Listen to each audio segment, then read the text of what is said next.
Absolutely shocking. Well, that's the sentiment that's shared by these bereaved families, saying they simply cannot believe that Qedani Mahlangu, who they say is responsible for the deaths of so many, is keeping the entire, or holding the entire process at ransom, they say.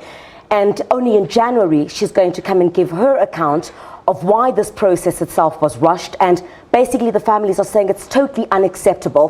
When we heard from the lawyers today that it was official, she was coming in January, you should have seen the sentiment that these families were sharing with us.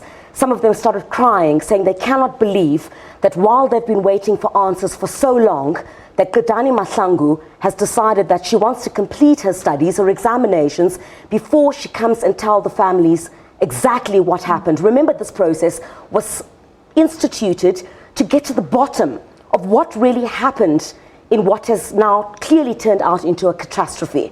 So these families are saying it's absolutely shocking that she would hold this process at ransom and basically get them to wait. And look, there's no legal implications for her yet, but Ngoba, do you agree? You kind of expect her to rush to give her side of the story, given the absolute damage that this has caused? Certainly, you know, and one of the things that the families have been raising all along is that they still don't have the answers even till now as to why their loved ones were killed in this manner, and why Qedani Mahlangu herself went on to take that decision despite knowing and getting advice from different experts that tried to warn against this decision. So they want her, as the person who took that decision and who was warned about this, to answer why exactly she did this. So that's emerged, that there were warnings. There were warnings, and we know that for a fact because we've heard from other witnesses who've come, including the former,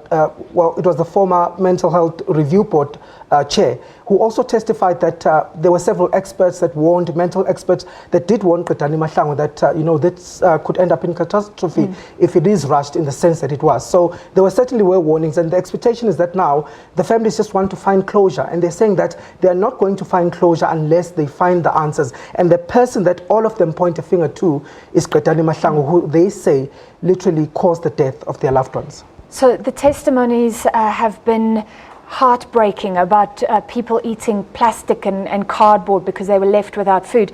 We don't have much time, but maybe each of you can quickly pick out a story that stands with you, will stay with you forever. Today we even saw the translator in tears. Just quickly. The interpreter yesterday, you could clearly give you an idea there, Francis, of exactly how much emotion that these families are going through. Not just the families, those who are participating in these hearings as well. For me, certainly it was what the clinical psychologist said today when she spoke to one of the family members, saying that she can no longer eat meat because when she was washing the body of her loved one, there was a gasp on the head and blood started gushing out of that wound. And since then, she's become diabetic. And every time she sees meat, she thinks of the face of her loved one. For me, I think it was one of the testimonies that was given by Nonoma Diza, one of the family members, who said that she found her brother 5 months after he died at one of the NGOs. And she says his body was decomposed and he had no eyes. There were no eyes. They were just opened. I mean, there were no eyes in his face. And she also says that there was a hole on his head which had blood coming out of it. And also that there was a hole on the chest as well. And she says that his hands looked like they were tied up. So that's the trauma that she experienced.